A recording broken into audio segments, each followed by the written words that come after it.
محدثاتها وكل محدثة بدعة وكل بدعة ضلالة وكل ضلالة في النار. أعوذ بالله من الشيطان الرجيم.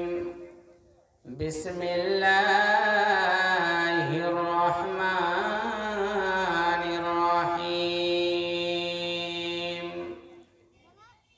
واعتصموا بحبل الله جميعا ولا تفرقوا. بسم الله الرحمن الرحيم. يرفع الله الذين آمنوا منكم والذين أوتوا العلم درجات.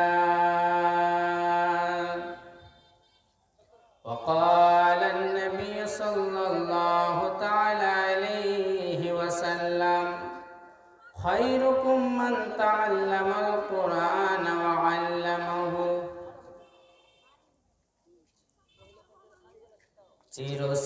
চিরশান্তির দাওনি কতন গড়ে,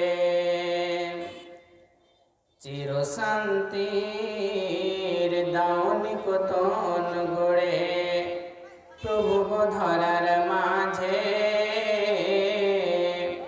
হৃদয় ভরে দাও ইমানি আলোতে, সাজায় নতুন সাজে।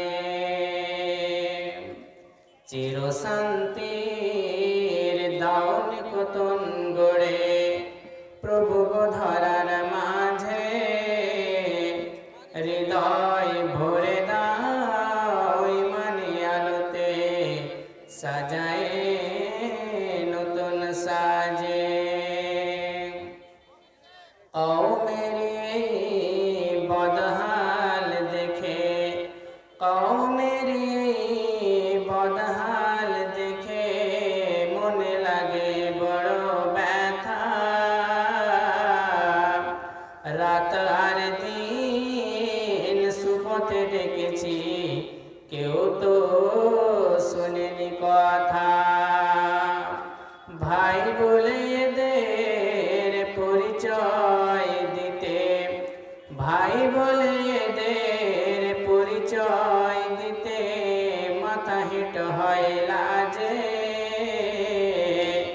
হৃদয় ভরে দাও ইমানি আলোতে, সাজায় নতুন সাজে।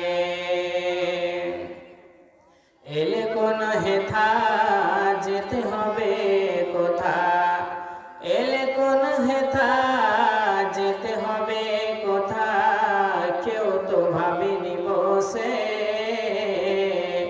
খাওয়ার দাওয়া চাওয়ার পাপ, মাতাল দুনিয়াটা রসে।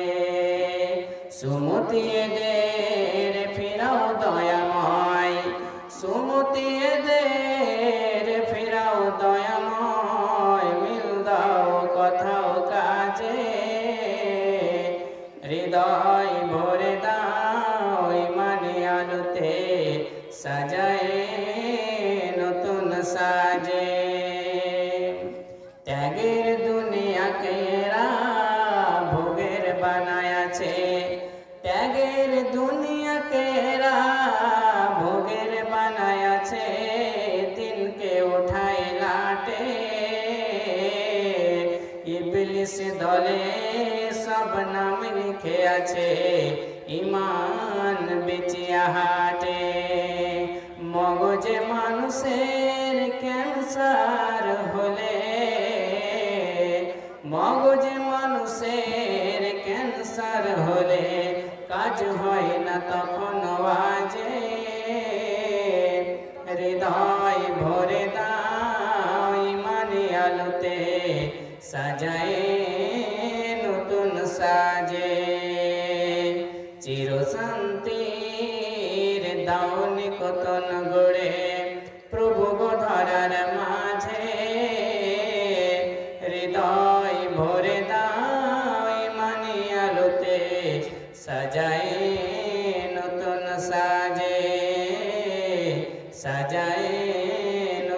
সাজে। স্টেজের উপরে উপবিষ্ট আজকের জলসার সম্মানিত সভাপতি সাহেব এবং সামনে বসে থাকা শিক্ষা অর্জনকারী ছোট বড় ভাই ও বন্ধুরা এবং পর্দার আড়াল থেকে শুননেওয়ালি আমার স্নেহের মা ও বোনেরা, সর্বপ্রথমে সেই মহান স্রষ্টার শুকরিয়া আদায় করি যিনি আজকে আমাদেরকে এই জলসার প্যান্ডেলে একত্রিত হওয়ার পরে কোরআন এবং হাদিস থেকে কিছু শোনার এবং শোনাবার তৌফিক দান করেছেন। তাই আমরা সকলে সে মহামনিবের শুকরিয়া আদায় করি, অন্তর থেকে হৃদয়ের আবেগ অনুভূতি উজাড় করে ইমানের তেজতেজিয়ান হয়ে একই সুরে সমসুরে বলি আলহামদুলিল্লাহ। অতঃপর লক্ষ কোটি দুরূদ ও সালাম শান্তির ধারা অবতীর্ণ হোক আল্লাহর সর্বশেষ নবী সর্বশেষ রসুল নবী আহমদ নবী মুহাম্মদুর রাসূলুল্লাহ সাল্লাল্লাহু তাআলা আলাইহি ওয়াসাল্লামের উপরে। আল্লাহুম্মা সাল্লি আলাইহি আল্লাহুম্মা বারিক আলাইহি। সম্মানিত শ্রোতা মণ্ডলী, আমি আপনাদের সামনে মহাগ্রন্থ আল কুরআনুল কারীম থেকে কয়েকটি আয়াতে কারিমা তেলাওয়াত করেছি। ইনশাআল্লাহ এই আয়াতগুলিকে সামনে রেখে আমি আমার বক্তব্য ইতি করব। আমা তাওফিক ইল্লা বিল্লাহ। আমি আমার বক্তব্যের বিষয়ে যাওয়ার আগে কয়েকটি কথা বলতে চাই। বিশেষ করে যেসব ভাইয়েরা যেসব বন্ধুরা বাজারে দোকানে প্রসারে ঘোরাফেরা করছেন, আমি আপনাদের অনুরোধ করে বলতে চাই যে আপনারা দোকান পাশার ছেড়ে আজকের জলসার প্যান্ডেলে এসে উপস্থিত হয়ে যান। কারণ আপনি যতক্ষণ এই জায়গাতে বসে থাকবেন, যতক্ষণ কোরআন এবং হাদিসের কথা শুনবেন, আপনার দ্বারাই নেকি হওয়াটাই সম্ভব। আর যতক্ষণ আপনি বাজারে থাকবেন, বাজারে ঘোরাফেরা করবেন, আপনার দ্বারাই পাপ হওয়া, আপনার দ্বারা গুনাহ হওয়াটাই সম্ভব। তাই গুনাহমুক্ত পরিবেশে আসুন এবং এখানে কোরআন এবং হাদিস থেকে আলোচনা করা হবে, সে কোরআন এবং হাদিসের কথাগুলি শ্রবণ করুন। এবার আপনি আসেন আমার বক্তব্যের বিষয়ের দিকে। আজকে আমি যে বিষয়টি নিয়ে আলোচনা করব বলে মনে করেছি, সেই বিষয়টি হচ্ছে বর্তমান সময়ে মুসলমানদের অধঃপতনের কারণ কি। আমরা কি অন্যায় কাজ করছি, কি অপরাধ করছি, যেই কারণে আজকে মুসলমানদের উপরে নির্যাতিত হচ্ছে, মুসলমানদেরকে লাঞ্ছিত অপমানিত হতে হচ্ছে। এর পিছনে কারণ কি রয়েছে? এর পিছনে কয়েকটি কারণ রয়েছে। আমি আপনাদের সামনে একটা একটা করে কারণ তুলে ধরব ইনশাআল্লাহ। প্রথম নম্বর কারণ যেটা আমাদের লাঞ্ছিত অপমানিত হওয়ার জন্য, সেই কারণটা হচ্ছে শিক্ষা। সে কারণটা হচ্ছে শিক্ষা। আমাদের মধ্যে শিক্ষা নাই, আমাদের মধ্যে জ্ঞান নাই, তার জন্য আমরা অপমানিত হচ্ছি, লাঞ্ছিত হচ্ছি। আপনি বলবেন শিক্ষার সঙ্গে আমাদের অপমানিত হওয়ার কারণ কি রয়েছে? একটা মানুষের ভিতরে যদি শিক্ষা না থাকে, জ্ঞান না থাকে, সে যদি ভালো এবং মন্দর মধ্যে পার্থক্য না করতে পারে, তাহলে সে কি করে পৃথিবীর মানুষের কাছে সম্মান পাবে? সে পৃথিবীর মানুষের কাছে কি করে মর্যাদা পাবে? তাই প্রথম কারণ যে আপনাকে আমাকে শিক্ষা অর্জন করতে হবে।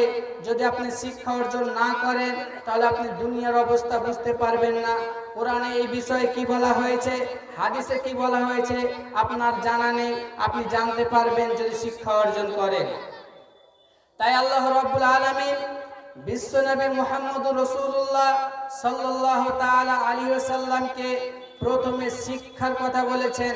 আল্লাহ রাব্বুল আলামিন কোরআনের মধ্যে বলছেন, বিসমিল্লাহির রহমানির রহিম, ওয়া কুর রাব্বি জিদনি ইলমা।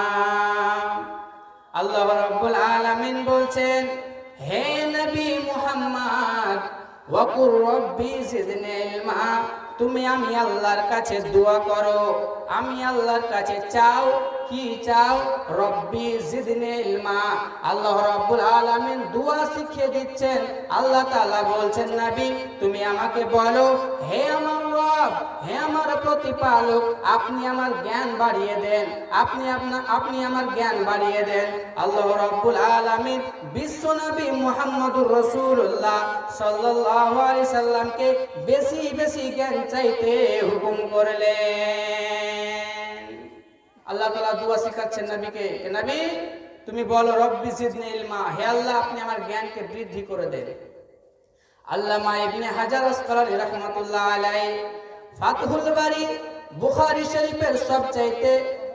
শরীফের সবচাইতে বিখ্যাত সারা, সেই সারার মধ্যে আল্লামা ইবনে হাজার তিনি বলছেন যে আল্লাহ রাব্বুল আলামিন জ্ঞান বাদ দিয়ে অন্য কোনো জিনিস চাওয়ার হুকুম দেননি।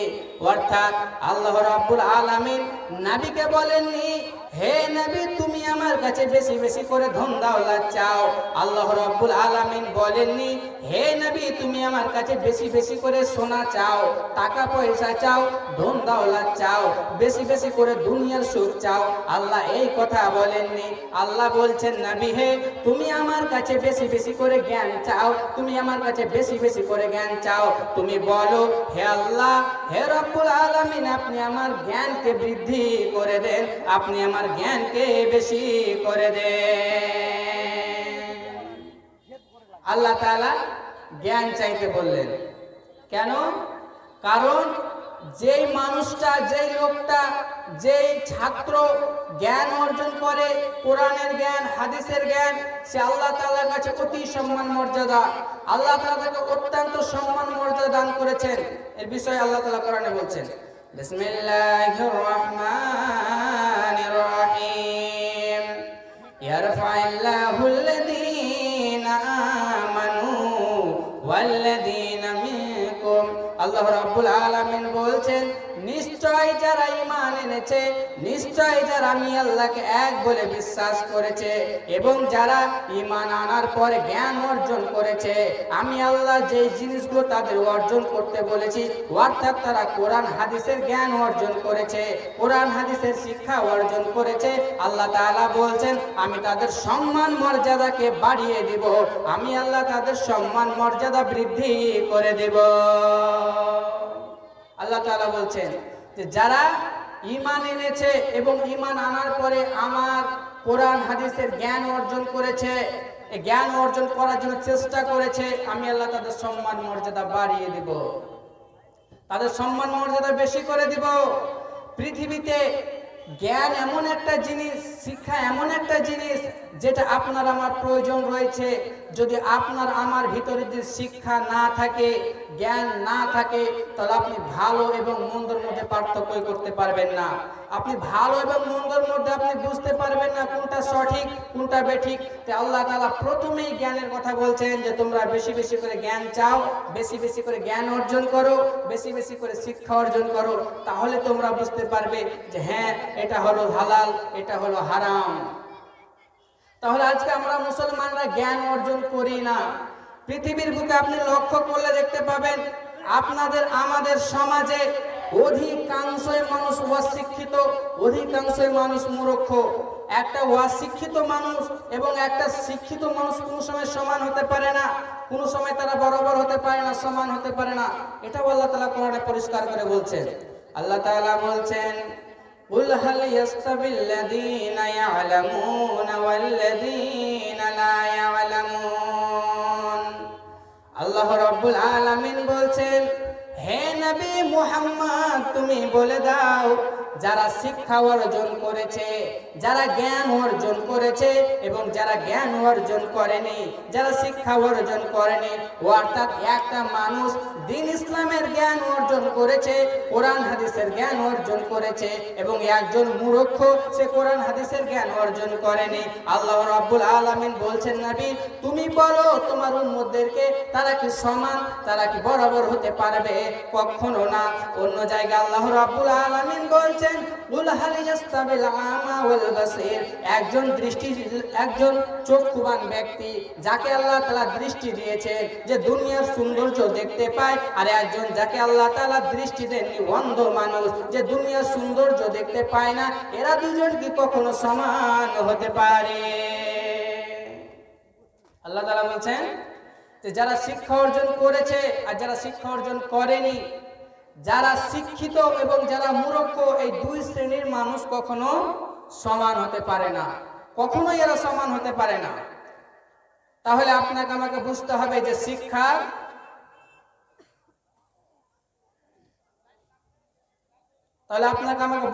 শিক্ষার গুরুত্ব রয়েছে।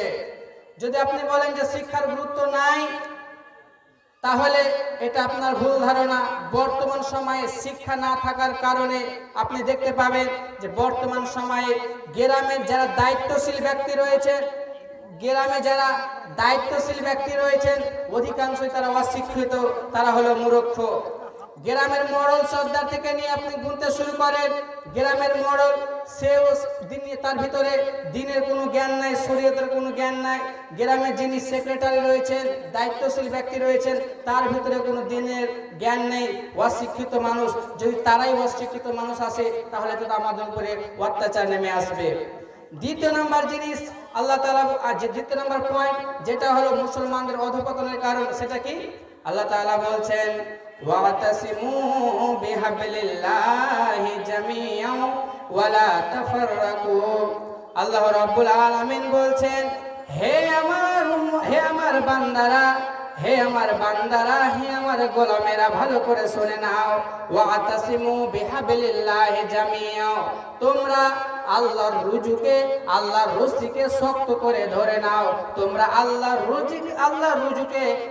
রশিকে শক্ত করে ধরে নাও। আল্লাহর রশি কি? আল্লাহ রাব্বুল আলামিনের নবী বলছেন আল্লাহর রশি হলো কোরআন। অর্থাৎ তোমরা কোরআনকে ভালোভাবে আঁকড়ে ধরে নাও, কোরআনকে মজবুত করে ধরে নাও। আল্লাহর রশি, আল্লাহর রুজু কি? সেটা হলো কোরআন। তোমরা কোরআনকে ভালোভাবে ধরে নাও, আঁকড়ে ধরে নাও, মজবুত করে ধরে নাও। আল্লাহ রাব্বুল আলামিন নবী বলছেন, যদি কোনো মানুষ কোরআনকে মজবুত করে ধরতে পারে, তাহলে সে কখনোই পথভ্রষ্ট হবে না। গাদির রকমের হাদিস মনে করেন, আল্লাহ রাব্বুল আলামিন যখন মক্কা থেকে মদিনা ফিরছিলেন হজ করে, তখন খুম নামক গ্রামে দাঁড়িয়ে আল্লাহ রাসূল একটা বক্তব্য দিয়েছিলেন। সেটা কি? আল্লাহ রাব্বুল আলামিনের নবী খুম নামক গ্রামে দাঁড়িয়ে আল্লাহ রাব্বুল আলামিন নবী বলছেন, আলা আইয়ুহান নাস, হে মানুষেরা ভালো করে শুনে নাও। ফা ইন্নামা আনা বাশারুন ইউসিকু আইয়াতি রাসূল রাব্বি।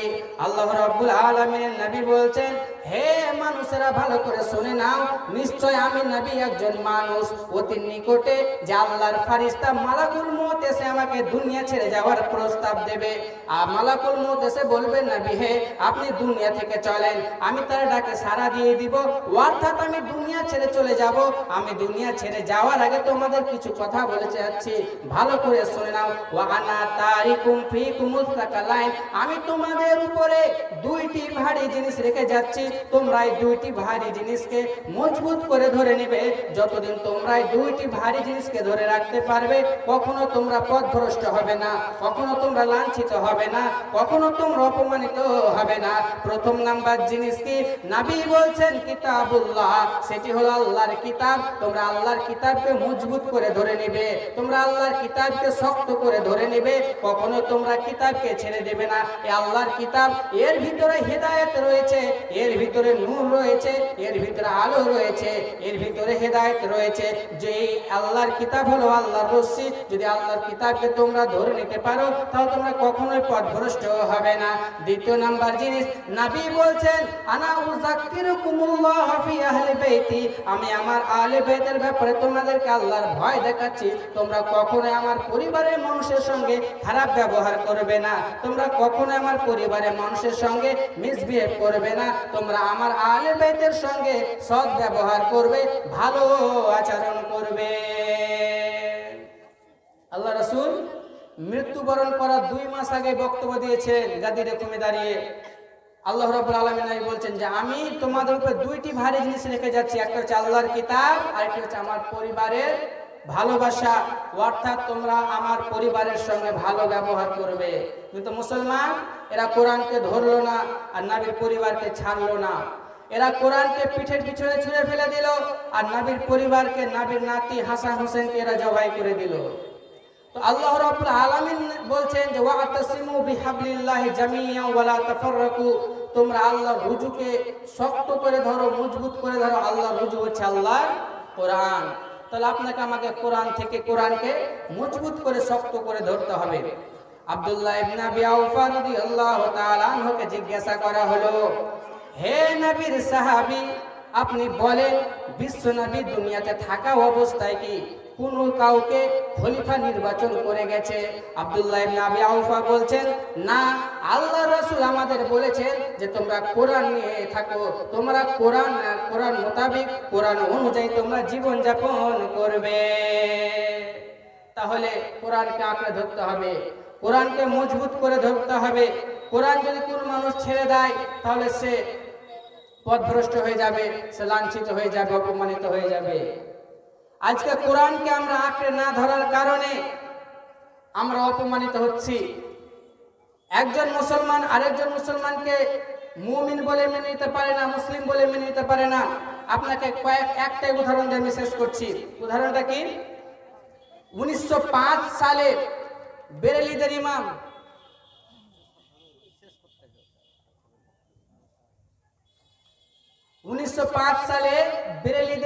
ইমাম আহমদ রাজা খান, তিনি শাহ ইসমাইল দেলবি এবং আশরাফ আলী থানভী এদের উপরে কাফেরের ফতোয়া দিলেন আর বললেন যে এদের উপরে কাফের, এরা হলো মুরতাদ, এরা ওয়াজিবুল কাতাল। যদি এর উপরে কেউ কাফের না মানে, এর বিশ্বাস না করে, তারাও কাফের।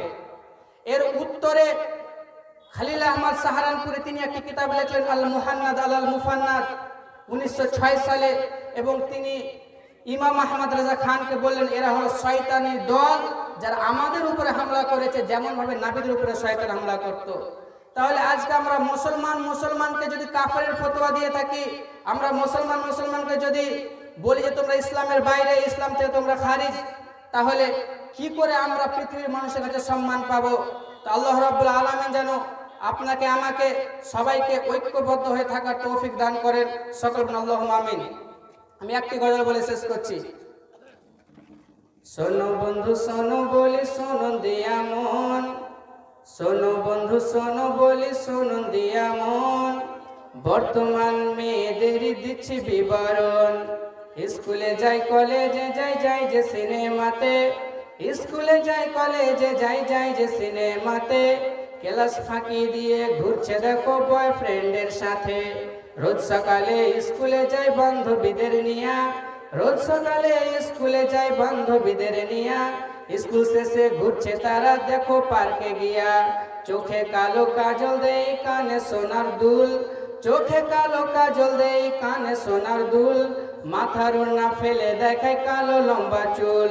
ঠোঁটে দিয়ে লিপস্টিক গলায় দিয়ে হার, ঠোঁটে দিয়ে লিপস্টিক গলায় দিয়ে হার, বেপরদায় চলছো তুমি যাচ্ছ যে বাজার।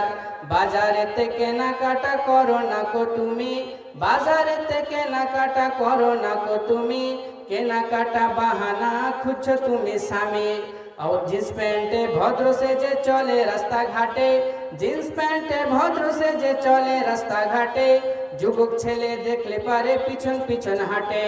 বলে তারা মনে মনে দেখো ফিরিয়া, বলে তারা মনে মনে দেখো ফিরিয়া, তোমার জন্য সেছি বন্ধু পার্লারেতে গিয়া। ছেলে মানুষ প্রেমে পড়ে হয়েছে বোকা, বিয়ে করব বলেছিল মেয়ে কিন্তু দিয়েছে ধোকা। ছেলে মেয়ে পড়লো ধরা গভীর রাতে, ছেলে মেয়ে পড়লো ধরা গভীর রাতে, গ্রামবাসী বেঁধে রাখলো তাদের খুঁটির সাথে।